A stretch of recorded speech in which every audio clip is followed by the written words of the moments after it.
and this is Day 9 Daily, number 462, where we learn to be a better gamer. I hope you like the hairdo that I have. Whoa, you know, I actually realized I should take these headphones off because it's really extremely hot in my room in general, and I don't want to keep all that air in my head. Ugh, gotta aerate out. I don't know why, but for some reason my room is feeling exceptionally hot today. I could close this window, but there's happy birds outside, and who doesn't love happy birds? In fact, you should absolutely get on YouTube right now and look up Frosty the dancing bird. You'll see him dance to Shake Your Tail Feather. Oh my god. So, today's daily is another one of our impromptu style dailies where we're going to be taking the second replay pack from LastShadow, who's increasingly becoming one of my favorite players to watch because he has a huge range of styles and creativity, and he's really, really, really fast and explains things really, really clearly. So that way we've done 3 different Choose Your Own Adventures this week. Again, the theme of my life as of late is complete and total mental collapse and burnout, and we're abating that by using you, beautiful, wonderful human being. All the content that we're going to be doing today is going to be largely based on what you select and what you're saying in the chat. So for any of you who watch on the archives, come on over to the live stuff and say hi to everyone, and we will be in good shape because we'll get to hear your feedback. Yeah. In very exciting news, the Queen's range is now 5, and the Queen used to, like, do this with the ground attack, and when it was range 5, I thought she was going to be like, ugh, she's going to look like Michael Phelps trying to go for another Olympic gold. But apparently she actually just shoots a dart, right? She just does her air attack, like, at the ground.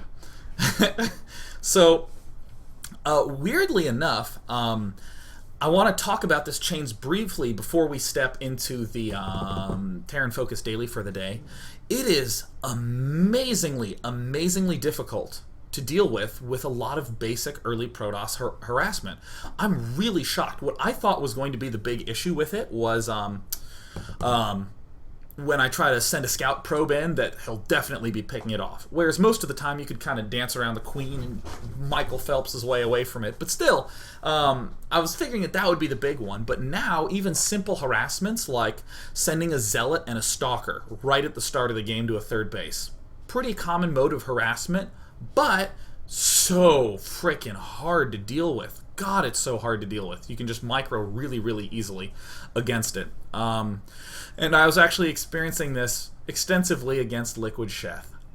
We were playing some games, and I have a style that I'm really starting to like, and it just totally broke. I was making some adjustments to it, and the Queen thing made it just super easy for me to just swat my harass away, and it went horrible. And then and then the mid game went even worse. Because one thing I actually want to bring up before we even hop into the daily is one of my core philosophies with just things is I don't want to have a, like, how do I say that? I don't want to have a good product.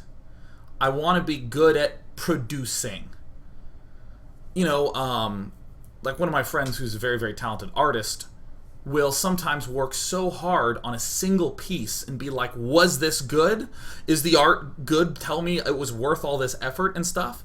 And you don't want to make a good piece of art, you want to be a good artist.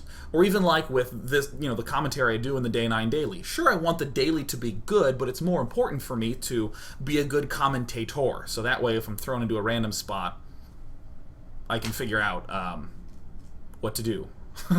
As opposed to that sentence where my brain shut off. And this, of course, relates really, really, really critically to play, where I think it's so important not to try to have good games and to have good wins, but to focus on being a good player, because literally right before this daily, I spent an hour losing to Chef again and again and again and again and again and again. And we were able to have some longer games that had a little bit more drama to them. Not the ones we played today. It was one-sided. We're talking like 8-minute games where he just walks up to my front and kills me, and I'm like, oh my god. Really, really awful individual games, but damn it, I will play through that, and that is good to happen because I want it to steer me towards a better situation, to like better overall play, so I'm not just relying on situational stuff and I'm not correcting my play in the wrong direction. So damn it, If you are struggling and you're having shitty games, don't worry, because it doesn't matter if the game is bad. You want to be a good player. Focus on that. He said, trying not to lose as much. So we're going to be doing Terran.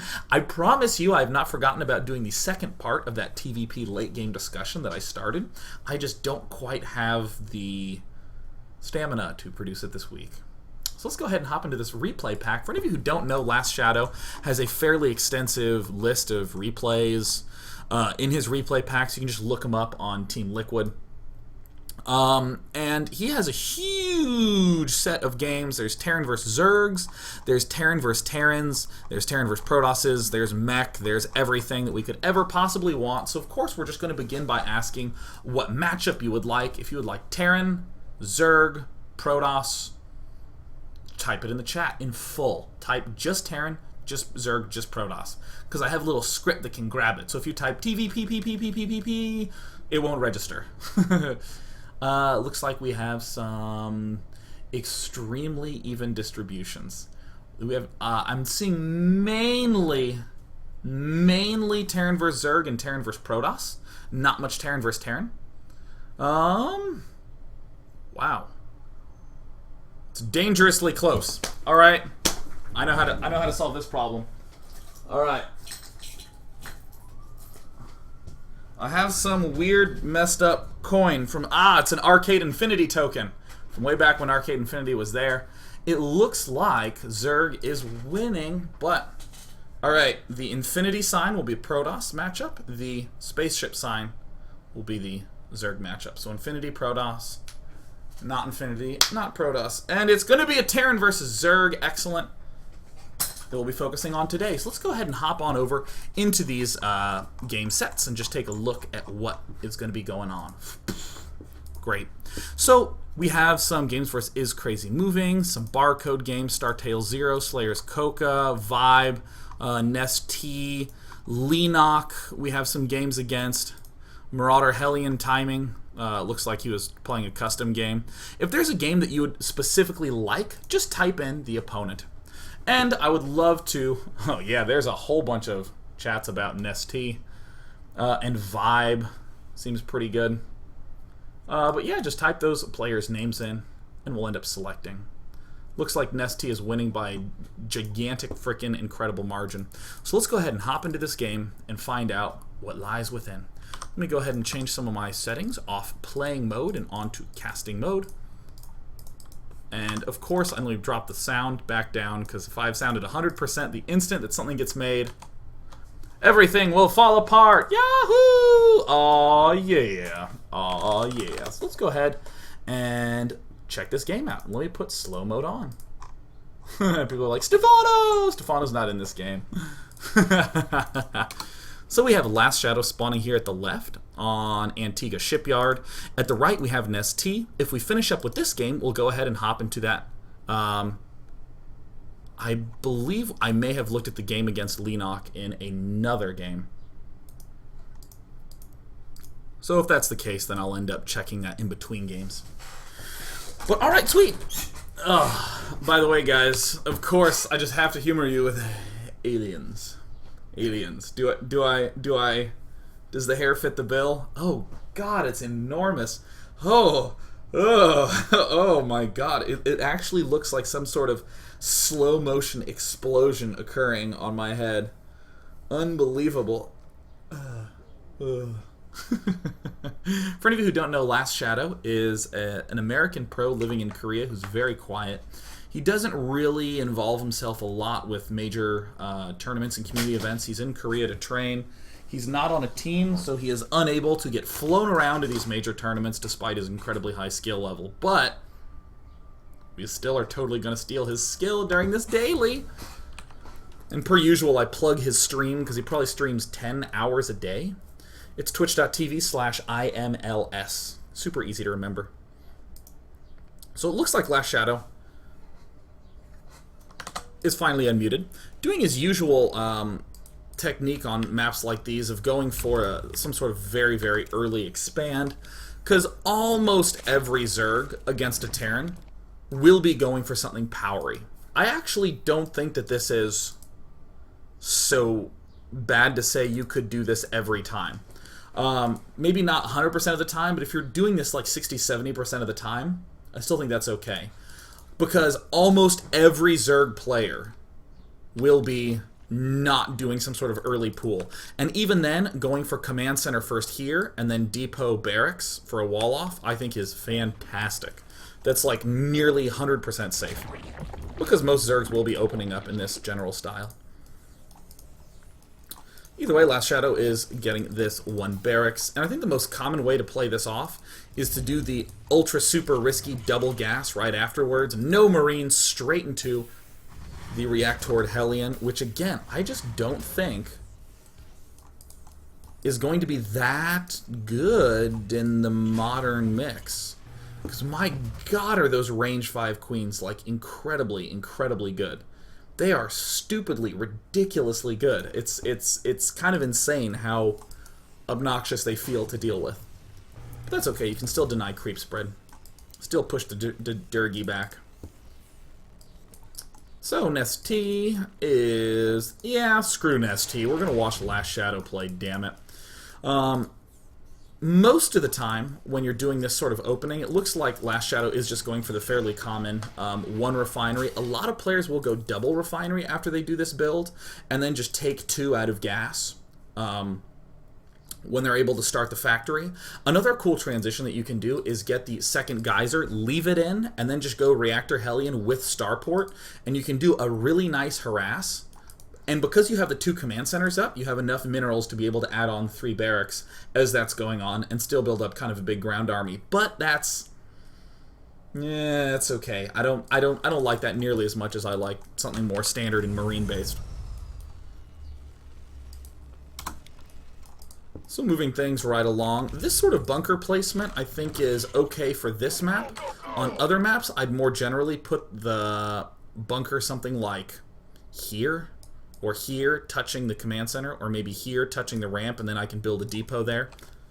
It's a little bit safer against players who try to get a little aggro with some sort of pool first build right off the bat. But I think almost always we're going to be expecting this to happen. This creep spread look should be sort of familiar with you. Around 4:30, everything should be touching the minerals. Like, if he goes hatch first, around 4:30, the creep is just starting to touch the minerals like that. And this is a really simple visual cue to let you know how long this hatchery's been done. You know, because obviously if you scout it and you can see that it's at like 800 hit points, that's clear. But often, you know, I would say that your average gold level player, if they see a finished hatch, don't know if it was pool hatch or just hatch first. But yeah, 4:30 is right when the creep is crossing over all these things for a hatch firster. Pretty common. Pretty estandardo. So cool, we see the factory going down from LastShadow.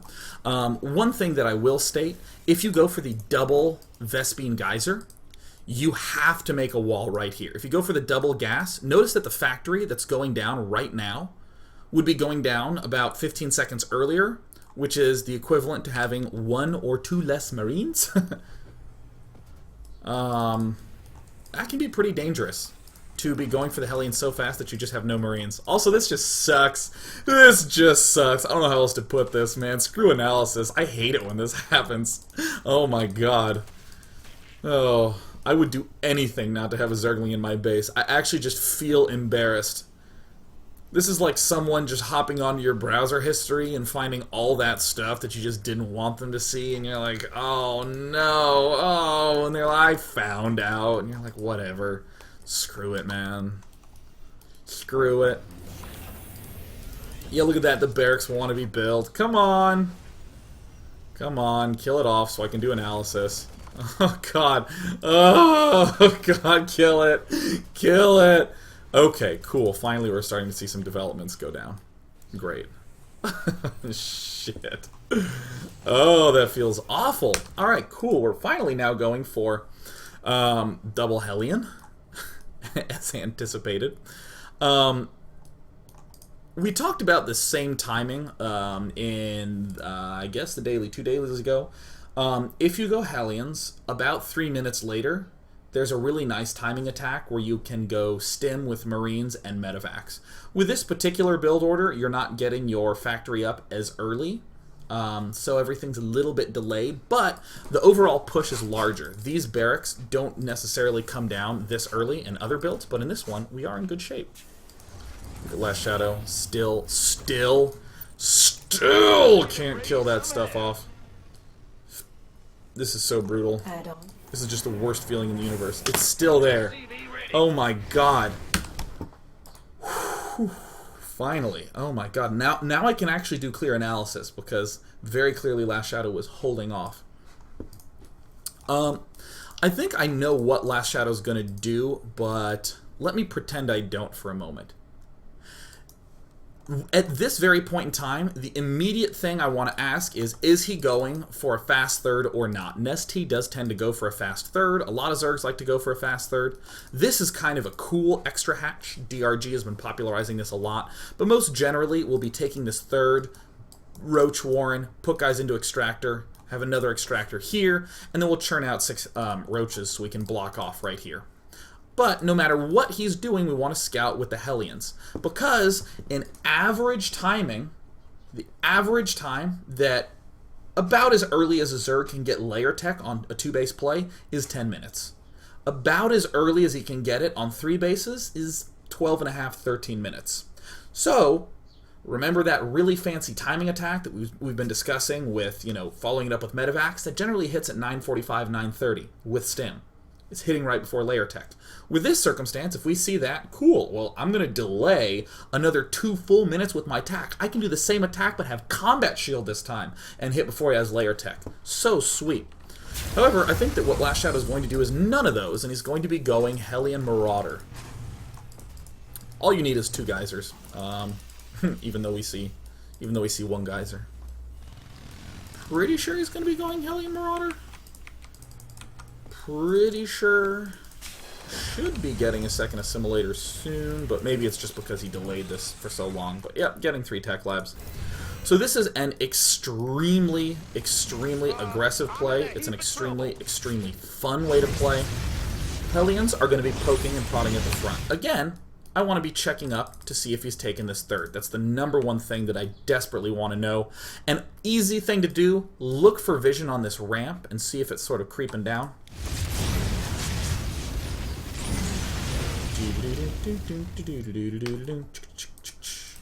Mass Hellions. Am I just full of it? I swear you should be getting a second refinery earlier, because even though you can barely support these 3 Marauders at a time, you kind of want to be getting an engineering bay and other sorts of things, but LastShadow is a better Terran player than I, so I will just note what I think and then pretend blithely that it's all wrong. We'll sort of see what ends up going down. So this sort of stuff I'm almost always not a fan of. I would much rather conserve my Hellions and just have a bigger follow-up push. But we're seeing LastShadow just construct as many Hellions as he can. Now that those have died, he's going to have to wait a brief period of time. But still note, there's exactly 3 things that we could possibly be up against now that we've seen that third. Okay, we see the layer coming down right now. Oops, oops, oops, oops, crap, crap, crap, crap. Shoo. Ha. We see the layer coming down now. It takes a little over a minute, like a minute and a half. So this will be done by around 10 minutes. And then around 12 minutes, that's when anything, or the earliest layer tech that we could get, which would be Roach Speed, would be finished. But until then, we're up against slow Banelings, slow Banelings, slow Roaches, and fast Lings. Hence why this timing attack is pretty damn strong. Marauders are amazing at absorbing damage from Zerglings, like really amazing. I would not get too overeager with the Hellions, but hey, there all the other geysers are finally going down. And the nice timing is stop just building units when your stim is getting close to done. When stim's getting close to done, then we refineries, engineering bays, other barracks, etc., etc., etc. As you're leaving the base, get the Marauder concussive shell, and just rally ho. Nothing too complicated at this point. Definitely, I would say unusual, and this is not something a lot of Terran players do, but it's very strong and it's very reliable. We can hit right now at 9:45, and I want you to note, if our opponent was going for Aspire, the Spire units would not quite be popping out yet. And it would be just Zerglings that he would have to rely on. So you can lead with the Hellions as long as you're very careful with them, and as long as you use them to try to abate any extra creep spread, and make sure that your Marauders don't get totally frickin' owned by some sort of little misstep. It's most important that the Hellions don't get surrounded. The Marauders, you want those to get surrounded, because they just absorb a lot of damage. And then this sort of thing happens. So this is the kind of awkward transition point that I think is most tough back home. At the front, we have an open window, so we just go for it. But what do we do with our buildings back home? We'll address that when we step into part number 2 after this. Oh!